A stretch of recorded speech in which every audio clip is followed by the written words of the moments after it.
기도하도록 하겠습니다. 내 마음이 이스라엘 방백을 사모함은 그들이 백성 중에서 즐거이 헌신하였음이니 여호와를 찬송하라. 하나님의 말씀은 진리의 말씀입니다. 진리의 말씀으로 저희들을 정결케 하여 주옵소서. 예수 그리스도의 이름으로 기도합니다. 아멘. 오늘 헌신 예배 드리는 남송교회 회원들과 또 우리 참석하신 우리 모든 교인들에게 하나님의 무한한 은총이 있기를 예수 그리스도의 이름으로 축원합니다. 자, 우리가 헌신, 일반적으로 우리가 헌신이라는 그런 말을 할 때 사용하는 한자를 보면 드릴 헌, 몸신 이렇게 되어 있습니다.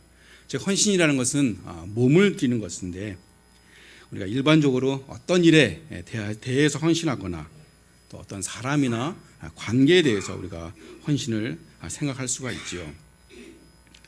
그래서 그 윤리학에서는 모든 것, 자신의 모든 것을 다른 것에 투여하고 또 자신에 대해서는 전적으로 부정을 통해서 다른 사람과 아주 합일이 되고 일체가 되는 것, 그러면서 자신을 살아가는 그런 생애 형태를 우리가 헌신이다라고 이렇게 이야기합니다. 대표적으로 자녀에 대한 헌신, 또 사랑하는 사람에 대한 헌신, 또 주인에 대한 종의 헌신 같은 걸 우리가 예를 볼 수가 있겠지요.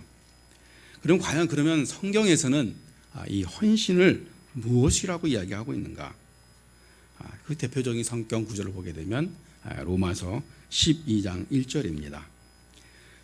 그러므로 형제들아, 내가 하나님의 모든 자비하심으로 너희를 권하노니 너희 몸을 하나님이 기뻐하시는 거룩한 산 제물로 드리라. 성경에서도 헌신을 우리 몸을 드리라라고 이야기하고 있습니다. 구체적으로 우리가 어떻게 드려야 되는지를 더 자세히 말씀하고 계십니다. 너희 몸을 드리라라고 이야기하고 있습니다. 우리가 헌신할 때 우리가 사용하는 그 재료는 뭐냐? 바로 우리 몸을 이야기하고 있습니다. 근데 그건 단순히 우리 육체적인 그 몸만을 의미하는 것이 아닙니다. 이 몸에는 반드시 우리의 그 영혼이 따라가게 되는 것이죠. 우리가 이 땅에 살아가는 동안에 몸과 영혼이 분리되면 그것은 죽음을 의미하는 것입니다. 다시 말해서 우리가 이 땅에 살아가는 동안에는 이 몸과 영혼은 뗄래야 뗄 수 없는, 결코 분리할 수 없는 그것을 이야기하는 것이지요. 그래서 우리가 온 마음과 영혼을 드린다는 것은 우리의 전부를 드리는 것을 의미하는 것입니다. 어떻게 보면 우리 몸이라는 것은 우리 영혼에 대한, 우리의 마음을 향하기 위한 하나의 일종의 도구와도 같은 그런 것입니다. 따라서 이 몸과 영혼은 분리할 수가 없는 것입니다. 데살로니가 5장 23절에도 이렇게 기록되어 있습니다. 평강의 하나님이 친히 너희를 온전히 거룩하게 하시고 또 너희의 온 영과 혼과 몸이 우리 주 예수 그리스도께서 강림하실 때까지 흠없이 보존되기를 원하노라. 우리의 몸과 영혼이 분리될 수 없는, 그래서 그 몸을 우리가 하나님께 드리는 것, 그것이 헌신인 것입니다. 두 번째로는 그러면 우리 헌신할 때 어떤 방식으로 드리는 것이 헌신인가? 하나님이 기뻐하시는 방법, 내가 좋아하는, 또 내가 기뻐하는, 또 내 방식이 아닌 하나님이 기뻐하는 방식으로 우리가 헌신을 해야 된다라는 것입니다. 그래서 어떤 때는 우리가 헌신할 때 내가 생각했던 그런 방법과는 전혀 다른 그런 방법으로 헌신을 요구할 때도 있습니다. 그때도 우리는 그 방식을 따라야 되는 것입니다. 왜냐하면 헌신은 하나님이 기뻐하시는 방식대로 행해야 되는 것이기 때문에 그렇습니다. 그 다음에는 거룩하게 드려라라고 이야기하고 있습니다. 이 성경에서 이야기할 때 이 거룩하다는 것은 항상 구별된 것을 이야기하는 것입니다. 다시 말해서 더러운 것과 상한 것과 또 썩은 것, 이런 것들은 우리가 하나님께 드릴 수가 없는 것이죠. 바로 이 세상과 구별된 그것이 바로 거룩한 것인데, 바로 그렇게 우리가 하나님께 헌신할 때는 거룩하게 섬겨야 된다라고 이야기하고 있습니다. 세상과 혼합된 것이 아니라, 세상을 섬기기도 하고 하나님도 섬기는 그런 것이 아니라 구별된 삶으로 하나님께 헌신해야 된다는 것을 이야기하고 있는 것입니다. 그다음에 맨 나중에 제일 중요한 것이 바로 헌신이 뭐냐? 산 제물이다라고 이야기하고 있습니다. 산 제물. 이 산 제물은 굉장히 역설적인 단어이죠. 서로 두 개는 결합될 수가 없는 그런 단어입니다. 왜냐하면 제물이라는 것은 살아서는 드릴 수가 없는 것이죠. 우리가 제물이라는 것은 반드시 죽여서 그것을 하나님께 드려야 됩니다. 또 살아있는 것은 제물이 될 수가 없는 것이죠. 근데 하나님, 오늘 본문에 보면 로마서 12장 1절에 보게 되면 산 제물로 드리라라고 이야기하고 있습니다. 제물은 죽은 것이지요. 그래서 우리가 나에 대해서 또 세상에 대해서는 우리가 죽어야 되는 것입니다. 그러나 산 제물, 살아있는 것은 영적인 것, 또 하나님에 대해서는 우리가 살아있는 것을 이야기하는 것입니다. 하나님과 함께 사는 것, 또 그 하나님 말씀과 우리가 함께하는 것, 그 말씀이 나를 지배하게 하는 것, 하나님과 동행하는 것, 바로 그것이 우리가 하나님 앞에서 살아있는 것을 의미하는 것입니다. 근데 구체적으로 산 제물이라고 하는데, 제물이 된다는 것은 무엇을 의미할까요? 성경에 의하면 제물을 바친다라고 이야기할 때 그것은 원래 위치와 그 용도가 변경이 되는 것을 의미합니다.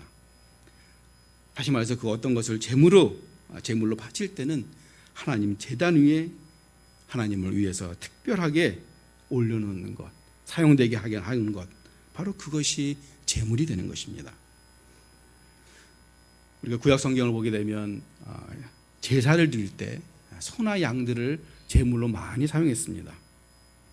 만약 우리가 어떤 소를 제물로 바친다 하면 그 소는 원래 있던 위치와 용도에서 완전히 변하게 되는 것이죠.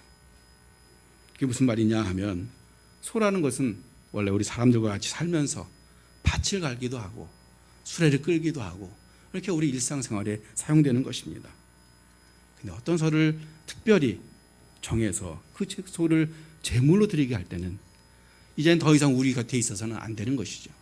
그것을 끌어다가 이제는 제단으로 가져가고, 그것을 그 소를 잡아서 이제는 제단 위에 불로 살는 것입니다.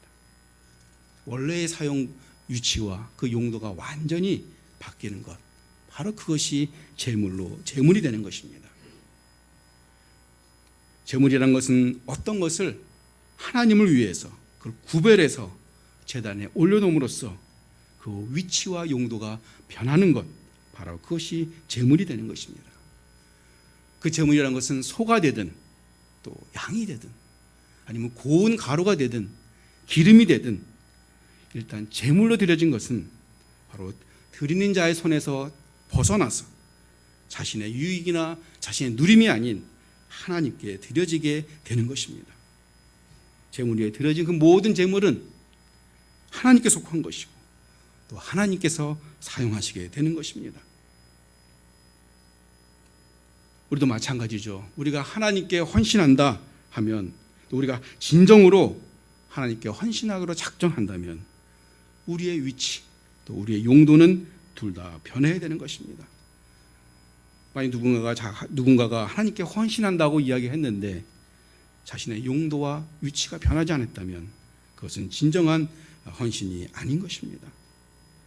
진정으로 헌신된 자, 즉 자신을 드린 자는 완전히 자기 손에서, 자기의 생각에서, 자기의 계획에서 벗어나서 하나님께서 쓰시도록 하나님 손에 맡겨야 하는 것입니다.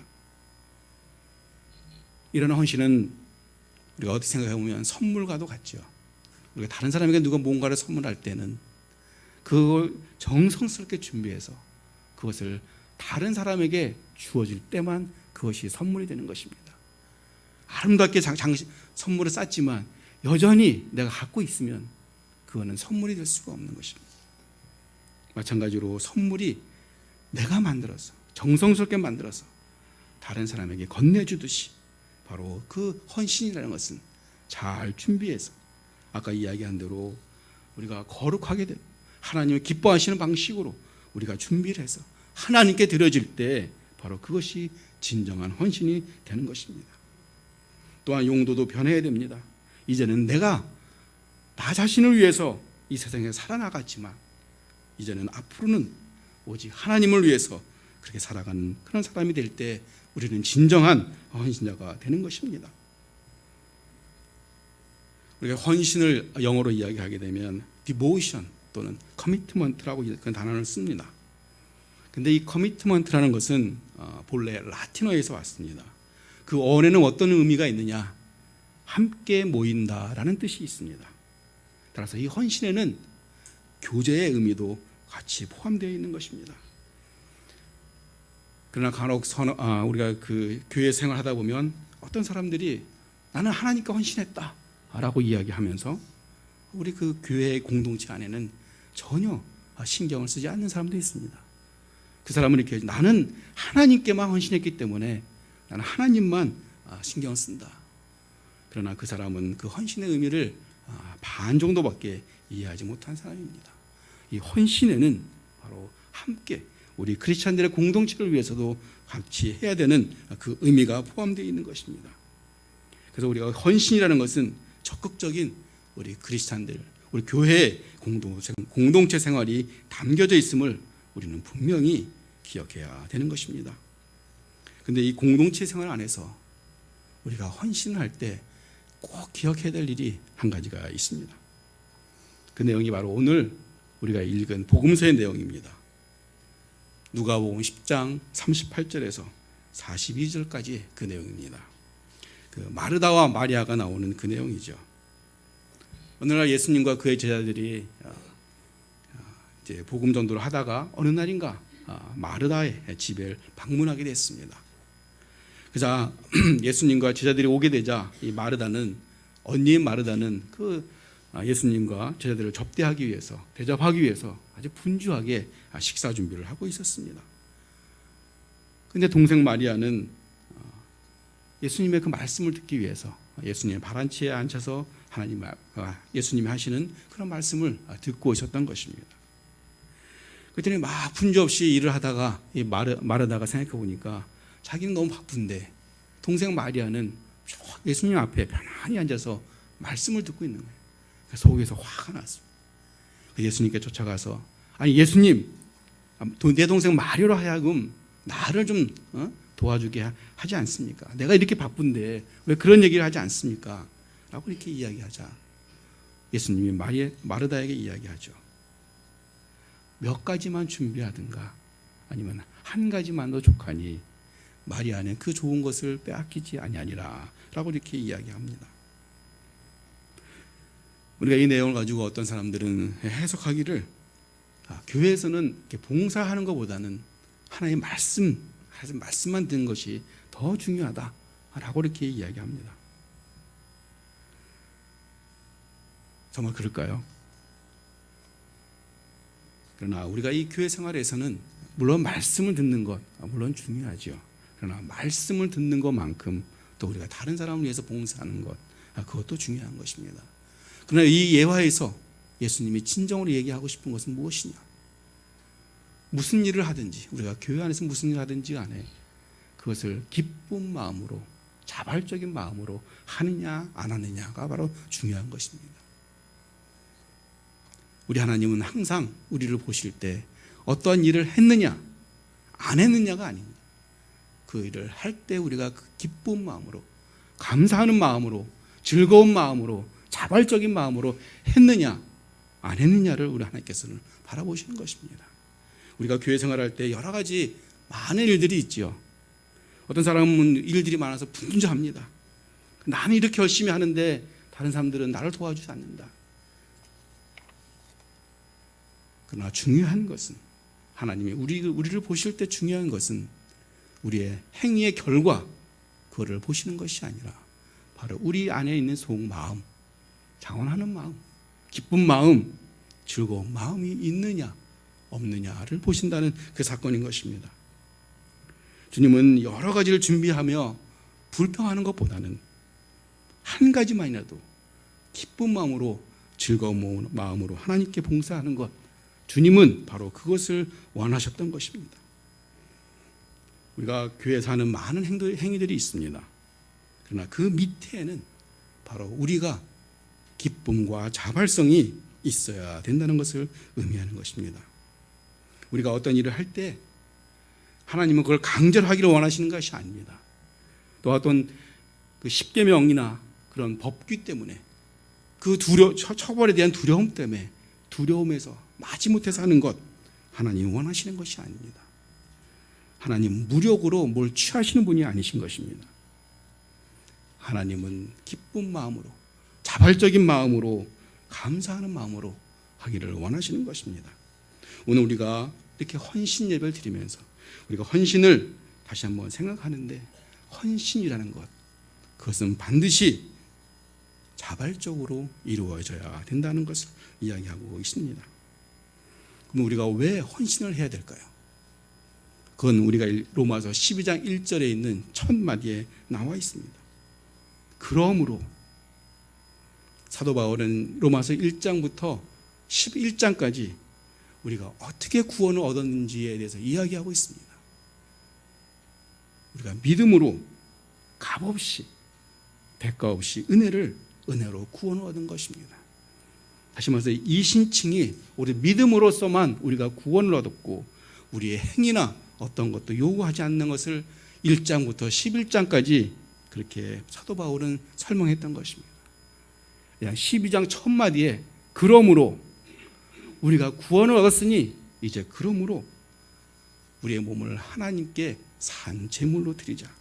다시 말해 우리가 하나님께 헌신하자라고 그렇게 이야기하고 있는 것입니다. 우리가 하나님께 헌신할 때 여러 가지 모양과 여러 가지 방법으로 우리가 드리겠지요. 그러나 가장 중요한 것은 그 헌신의 그 기본에는 바로 그 은혜, 기쁜 마음으로 자발적으로 하는 우리의 그 모습을 하나님은 보기를 원하신다라는 것입니다. 예수님도 이 땅에 오셨습니다. 그 예수님도 자원하는 마음으로 이 땅에 오셨던 것입니다. 우리 성부 하나님께서 온 인류를 구원하기 위한 그런 원대한 구원 계획을 가지고 있을 때 성자이신 그 예수님께서 친히 우리 시간과 공간에 제한받는 그런 인간의 몸으로 그 구원사를 이루시기 위해서 자발적인 모습으로 우리 이 땅에 오신 것입니다. 바로 그것을 우리는 적극적인 순종이다라고 이야기합니다. 액티브 오비디언스라고 이야기하는데, 바로 그 예수님도 자발적인 모습으로 우리를 구원하기 위해 오셨던 것입니다. 그렇기 때문에 우리도 마찬가지로 자원하는 마음으로, 즐거운 마음으로, 기쁜 마음으로 하나님께 우리가 헌신하는 것, 그것을 원하시는 것입니다. 오늘 우리 남성교회 회원들이 헌신 예배를 드립니다. 물론 우리가 남성교회 회원들은 헌신을 하는 것은 아니지요. 우리 믿는 사람은 다 우리가 다 헌신을 해야 되는데, 헌신이라는 것은 바로 자기 몸을 드리는 것입니다. 자기 몸을 드리되 내 방식이 아닌 하나님이 기뻐하시는 방식대로 거룩한 제물이 되어 드리는 것입니다. 제물이 된다는 것, 그것은 원래의 위치에서, 원래의 용도에서 변하게 되는 것을 얘기하는 것입니다. 바로 그 제물을 드리는 것이죠. 그러나 더 중요한 것은 바로 그것을 기쁨으로, 즐거운 마음으로 드리는 것, 바로 하나님이 원하시는 것은 진정으로 기쁜 마음으로 드리는 것, 그것이 하나님이 원하시는 그 방식이다라는 것을 우리가 다시 한번 생각하시면서, 오늘 저와 또 여러분, 특히 오늘 헌신 예배 드리는 우리 남성교회 회원들에게 바로 이러한 은혜가 있기를 예수 그리스도 이름으로 축원합니다. 기도하도록 하겠습니다. 사랑의 하나님, 저희들에게 헌신을, 또 헌신의 예배를 드릴 수 있게 해주심을 감사드립니다. 헌신은 몸을 드리는 거지만 내 방식, 또 내가 좋아하는 방식이 아닌 하나님이 기뻐하시는 방식으로 드릴 수 있도록 저희들을 인도하여 주시옵소서. 거룩하고 또 살아있는 제물이 되기를 원합니다. 아버지 하나님, 이러한 제물로서 하나님 원하시고 기쁜 마음으로 또 즐거운 마음으로 감사하는 마음으로 우리에게 주어진 일들을 감당할 수 있게 하여 주시옵소서. 예수 그리스도의 이름으로 기도합니다. 아멘.